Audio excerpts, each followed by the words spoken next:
अस्सलाम वालेकुम गाइस, मेरा नाम है अली और मैं अपने channel daily horror stories by Ali से आपके सामने मौजूद हूँ। उम्मीद करता हूँ आप सब खैरियत से हैं, खुश हैं और कामयाब हैं। तो जिन लोगों ने अब तक मेरे चैनल को सब्सक्राइब नहीं किया वो इसको सब्सक्राइब कर लें, लाइक करें और अगर हो सके तो शेयर करें। हमेशा की तरह व्हाट्सएप नंबर मौजूद है, ईमेल एड्रेस मौजूद है। अगर आप अपनी स्टोरीज़ को शेयर करना चाहते हैं तो यू आर वेलकम। अगर आप वॉइस की सूरत में भेजना चाहते हैं तो रिकॉर्ड करके भेज दें। बस यकीन दहानी कर लें कि आप जहाँ पे रिकॉर्ड कर रहे हैं वहाँ पे किसी भी किस्म की डिस्टॉर्शन नहीं है, शोर नहीं है। और मैं शुक्रिया अदा करता हूँ उन लोगों का जो मेरे साथ इंटैक्ट हैं, रेगुलर कमेंट्स करते हैं, अपनी सपोर्ट देते हैं, लाइक करते हैं, फीडबैक देते हैं। प्लीज़ इसी तरह मुझे सपोर्ट करते रहें और दुआ करते रहें कि अल्लाह मुझे सेहत दे, ज़िंदगी दे और कामयाबी दे। और मैं बहुत शुक्रिया अदा करता हूँ आप लोगों का एक दफ़ा फिर से। अच्छा गाइस, आज की जो पहली स्टोरी है ये बहुत ही ख़तरनाक स्टोरी है, बहुत ही इंटरेस्टिंग स्टोरी है। और ये स्टोरी जब मैंने सुनी थी तो मुझे थोड़ा सा डर लगा था और उम्मीद करता हूँ कि मैं इसको सही तरह प्रेजेंट कर पाऊँगा। और जैसी स्टोरी मुझे पता चली है या जो मैंने मालूमात हासिल की हैं वैसे ही मैं आपसे शेयर करने की कोशिश करूँगा। अच्छा, ये जो स्टोरी है ये बेसिकली अरशद साहब हैं, इन्होंने शेयर की है। और ये बताते हैं कि हम लोग बेसिकली एक गांव से ताल्लुक़ रखते हैं और ये जो गांव है ये पंजाब का एक गांव है और बहुत छोटा सा गांव है। ये साथ साथ बताते हैं कि फाइनेंशियली इनके घर में अल्हम्दुलिल्लाह किसी भी किस्म के मसले नहीं हैं और पूरे ख़ानदान में ये लोग फाइनेंशियली सबसे ज़्यादा स्ट्रॉन्ग लोग हैं या सबसे ज़्यादा स्ट्रॉन्ग फैमिली है इनकी। ये बताते हैं कि हमारे जो एक मुंह बोले मामू हैं या हमारी अम्मी के एक समझ लें दूर के कज़न हैं, वो शुरू से ही उनकी आदत थी कि हर 15 दिन में, महीने में लाजमी अपने बीवी बच्चों के साथ हमारे घर में रुकने आया करते थे। और एकदम आते आते उन्होंने आना छोड़ दिया। ये बताते हैं कि जब ये 15 दिन नहीं आए तो मेरे घर वालों को, मुझे, हम सबको फ़िक्र लाक हुई कि हमारी तरफ से तो कोई उनकी शान में बदतमीज़ी नहीं हो गई या हमारी तरफ से कोई ऐसा काम तो नहीं हो गया कि उनको बुरा लग गया हो और जिसकी वजह से वो नहीं आ रहे हों। इसी तरह मज़ीद 15 दिन गुजर गए, यानी 1 महीना हो गया और उन्होंने हमारे घर पे चक्कर नहीं लगाया। अब जो मेरे फादर थे, जाहिर सी बात है वो रख रखाव वाले थे, फैमिली मैन थे और उनको बहुत फील हो रहा था कि एकदम आते आते इन्होंने आना क्यों छोड़ दिया है। तो लिहाजा उन्होंने मेरी ज़िम्मेदारी लगाई या मेरी ड्यूटी लगाई और मुझे कहा कि तुम अपने मामू के पास जाओ, उनसे मुलाकात करो, उनके घर मिठाई लेके जाओ और उनसे पूछो कि ऐसी कौन सी बात है कि उन्होंने आना छोड़ दिया है। अगर कोई नाराज़गी है, कोई बात बुरी लगी है तो हम उसके लिए माफ़ी चाहते हैं। अब ये आपको पता है गांव के जो लोग होते हैं बड़े सादा लोग होते हैं, मोहब्बत करने वाले होते हैं और एकदम से अगर किसी की मोहब्बत में कमी हो जाए या उसका रवैया चेंज हो जाए तो ये बहुत जल्दी फील किया करते हैं। एज़ कम्पेयर के जो शहर के लोग होते हैं उनको कोई फ़र्क नहीं पड़ता, अगर कोई आता है तो आए, नहीं आता है तो नहीं आए। ये अनफॉर्चुनेटली हमारी सोसाइटी की रियलिटी है। खैर बहरहाल ये मिठाई वगैरह लेके, कुछ फ्रूट वगैरह लेके अपने जो मुँह बोले मामू थे उनके मामू के घर पहुँचे और उनसे मुलाकात की, सलाम दुआ की। तो वो जो मामू थे बड़ी गर्मजोशी से मिले और बहुत अच्छी तरह इस्तकबाल किया, बहुत प्यार किया इनको। और जब इन्होंने उनसे बातचीत की तो ऐसा लग ही नहीं रहा था कि वो नाराज़ हैं। खैर कुछ देर बैठने के बाद इन्होंने ज़िक्र किया कि मेरे घर वाले, मेरे पेरेंट्स परेशान हैं कि आपने एकदम से आना क्यों छोड़ दिया है।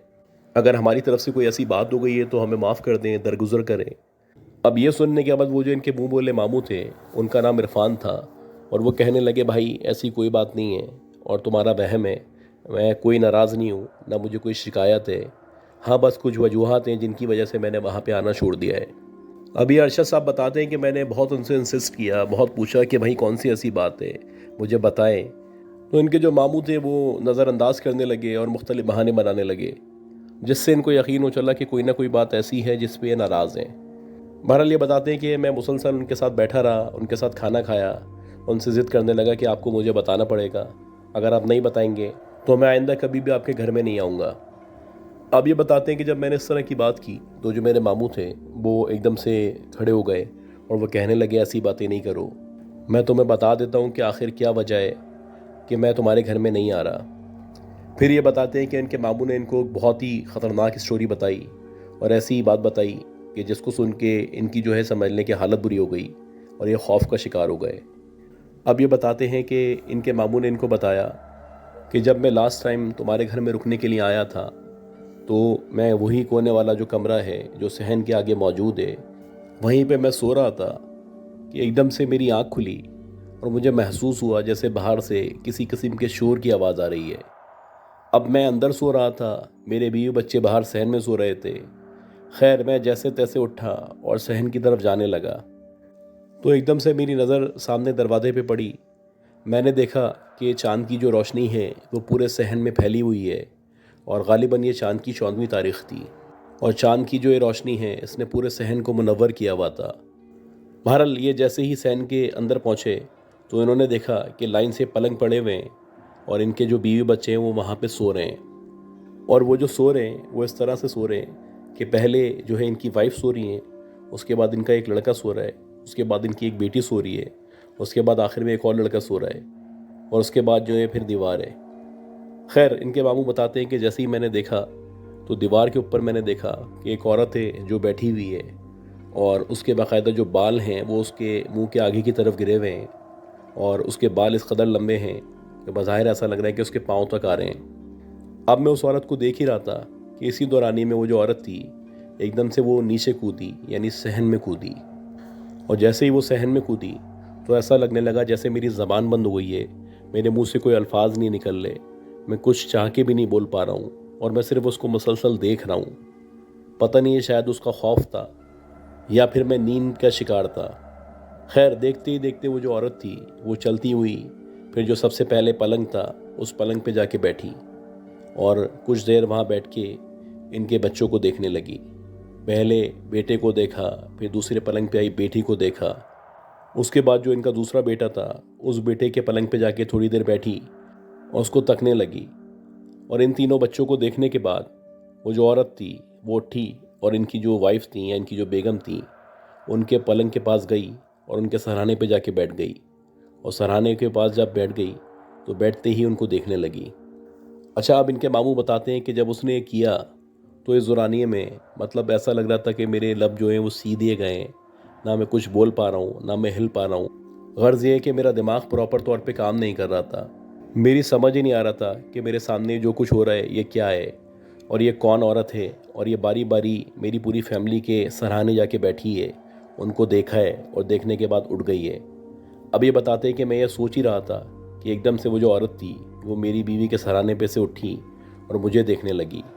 अब जैसे ही वो मुझे देखने लगी तो मैं जल्दी से भाग के कमरे के अंदर गया और कमरे के अंदर जाके मैंने दरवाज़ा बंद किया और कुंडी लगा ली। इनके मामू बताते हैं कि मैं जब अंदर आया तो मैं कुल्हाड़ी तलाश करने लगा और बहरहाल बड़ी कोशिशों के बाद जैसे ही मेरी नज़र कुल्हाड़ी पे पड़ी तो एकदम से वो जो मेरा गेट था जिसकी मैंने कुंडी लगाई थी वो कुंडी खुद ब खुद खुली और उसके बाद गेट खुल गया। और जैसे ही गेट खुला तो मैंने देखा कि वही औरत बिल्कुल मेरे सामने खड़ी हुई है और मुझे देख रही है। अब मैं जल्दी से कुल्हाड़ी उठाना चाह रहा था कि मैं इस पर हमला कर सकूं या इस पर वार कर सकूं, तो देखते ही देखते उस औरत ने अपना हाथ जो था वो ऊंचा किया और जैसे ही अपना हाथ उसने ऊपर की तरफ किया तो वो जो कुल्हाड़ी थी वो खुद ब खुद नीचे गिर गई। अब ये बताते हैं कि जो कुछ हो रहा था ये एकदम से हो रहा था और अचानक हो रहा था और कुछ सेकंड्स के अंदर अंदर ये सब हुआ था, लिहाजा मैं पूरी तरह से इस सिचुएशन को समझ ही नहीं पा रहा था। खैर जैसे ही वो कुल्हाड़ी गिरी तो वो जो औरत थी वो बिल्कुल मेरे करीब आ गई और जब वो मेरे करीब आ गई तो उसने मुझे कहा कि मैं तुम्हें 3 बातें बता रही हूँ और ये बातें तुम्हें हमेशा याद रखनी है। अगर तुमने ये बात किसी को बताई तो मैं तुम्हारे घर वालों को, तुम्हारे बीवी बच्चों को, सबको जान से मार दूंगी, ख़त्म कर दूंगी। अब इनके मामू ये बताते हैं कि उसने पहले एक बात बताई, फिर दूसरी बात बताई और जैसी ही वो तीसरी बात बताने वाली थी कि इसी दौरानिए में एकदम से पीछे से अज़ान की आवाज़ आना शुरू हो गई और जैसे ही अज़ान की आवाज़ आना शुरू हुई तो वो जो औरत थी एकदम बाहर की तरफ जाने लगी। और जब वो बाहर की तरफ जा रही थी तो इनके मामू बताते हैं कि मैंने देखा कि उसके जो पाँव थे वो उल्टे थे, यानी वो एक नॉर्मल औरत नहीं थी, वो एक चुड़ैल थी या एक पिछल पैरी थी। बहरहाल देखते ही देखते वो जो औरत थी जैसे ही अज़ान की आवाज़ सुनी तो वो बाहर निकल के गायब हो गई। अब जैसे ही वो गायब हुई तो इनके मामू के अंदर बहुत हौसला आ चुका था, वो बाहर निकले और अज़ान हो रही थी तो उन्होंने बारी बारी करके अपने सारे बच्चों को, बीवी को उठाया और सबको ये सारा का सारा वाक़या सुनाया और सबको बता दिया कि आज के बाद हमें इस घर में नहीं आना है और हम यहाँ पे नहीं रुकेंगे। तो ये वजह थी कि जो इनके मामू थे वो काफ़ी अरसे से इनके घर में नहीं आ रहे थे। ये बताते हैं ये सारी बातें बताने के बाद मामू ने मुझे समझाया कि अब हम तुम्हारे घर में नहीं आएंगे और उसमें कोई नाराज़गी वाली बात नहीं है। और मैंने मामू से पूछा कि वो जो चुड़ैल थी या वो जो पिछल पैरी थी उसने आपको कौन सी 2 बातें बताई थी। तो मामू कहने लगे, मैं तुम्हें क्या किसी को भी पूरी ज़िंदगी ये बातें नहीं बता सकता, क्योंकि अगर मैंने ये बातें तुम्हें बता दी तो वो यकीनन वापस आएगी और हो सकता है वो हमारी जान ले ले। लिहाजा मैं तुम्हारे घर नहीं आऊँगा, मेरी तुमसे कोई नाराज़गी नहीं है। जब भी हमें मिलना होगा हम बाहर मिल लेंगे या तुम हमारे घर आ जाना। अब ये बताते हैं कि सारा किस्सा जो मामू ने सुनाया था, ये सारा का सारा मैंने घर वापस आने के बाद अपने फ़ादर को बता दिया था। और मेरे फ़ादर ने भी यही कहा था कि मामू जो बोल रहे हैं वो ठीक बोल रहे हैं, क्योंकि हमारा जो गांव है यहाँ पे इस तरह के बहुत सारे वाक़यात होते रहते हैं। और ये भी कहा जाता है कि बहुत सारे लोगों की जान इन्हीं वाक़यात की वजह से गई है। अक्सर उन्होंने एक औरत को, एक चुड़ैल को या एक पिच्चल पैरी को अपने गांव में देखा है और विटनेस किया है। अच्छा, इसी तरह की एक और स्टोरी है, और यह स्टोरी जो है हमें कामरान शाहिद साहब ने भेजी है। और कामरान साहब बताते हैं, जब मैं 8 क्लास में था तो हमारी मदर ने इलाके में खातून ट्यूशन पढ़ाया करती थी, उनके पास मुझे भेजना शुरू कर दिया था। और ये जो हमारी टीचर थी ये बेसिकली यूनिवर्सिटी की स्टूडेंट थी और इनका नाम फरहीन था। अब हम जब इनके यहाँ जाना शुरू किया हमने ट्यूशन पढ़ना, तो शुरू से ही हमें अंदाज़ा हो गया कि बहुत ही हार्ड वर्किंग वूमेन है और पूरी कोशिश करती थी कि हमें अच्छी से अच्छी तरह पढ़ा सकें। और अक्सर ऐसा होता था कि इतवार के दिन भी हमें ट्यूशन बुलाया करती थी ताकि हमारी अच्छी से अच्छी प्रिपरेशन हो, ज़्यादा से ज़्यादा नंबर आ सकें।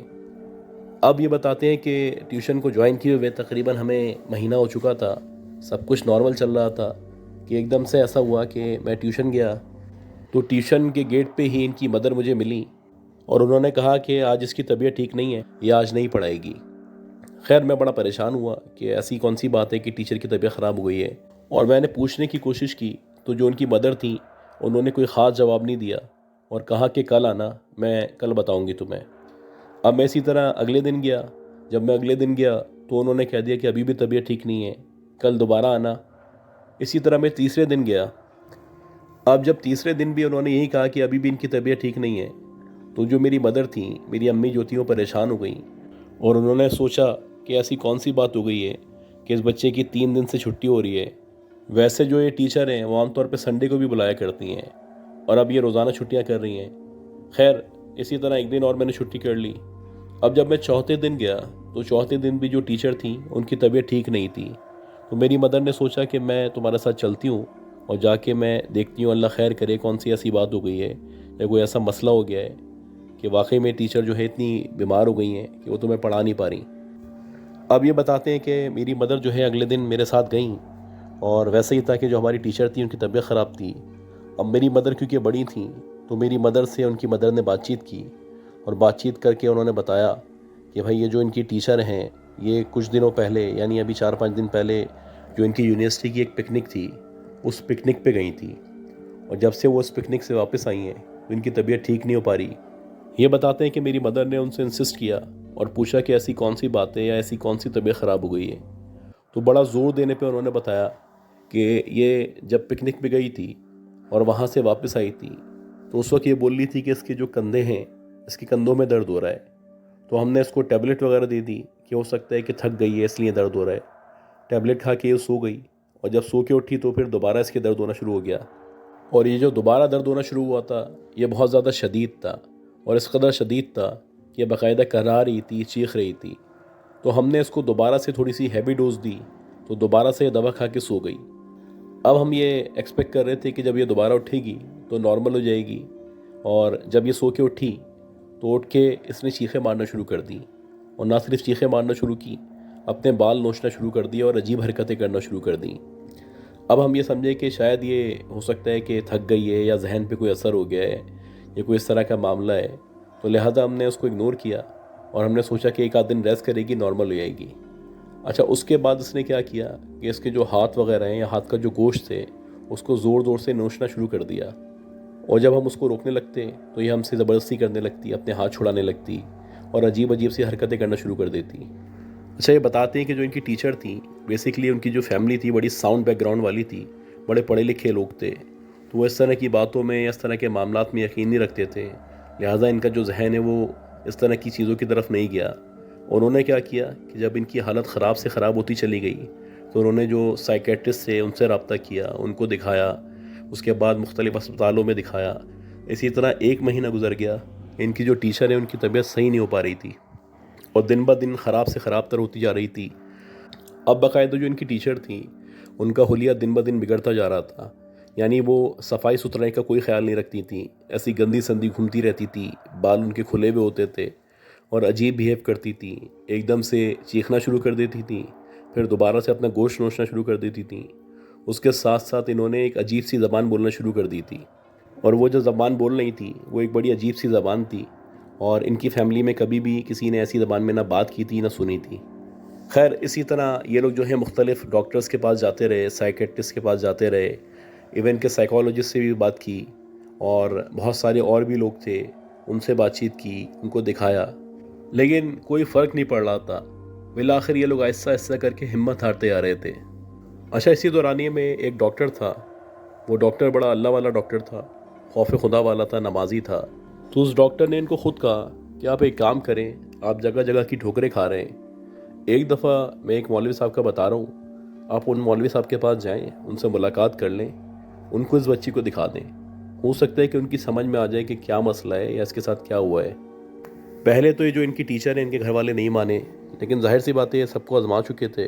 लिहाजा इन लोगों ने सोचा कि ठीक है, एक दफ़ा मिल के देख लेते हैं। इस तरह करके अल्लाह अल्लाह करके वो जो इमाम साहब थे उनके पास पहुँचे, उनसे मुलाकात की, उनको पूरा माजरा सुनाया कि भाई हम काफ़ी जगहों पे दिखा चुके हैं और ये अजीब बिहेव करना शुरू हो गई है।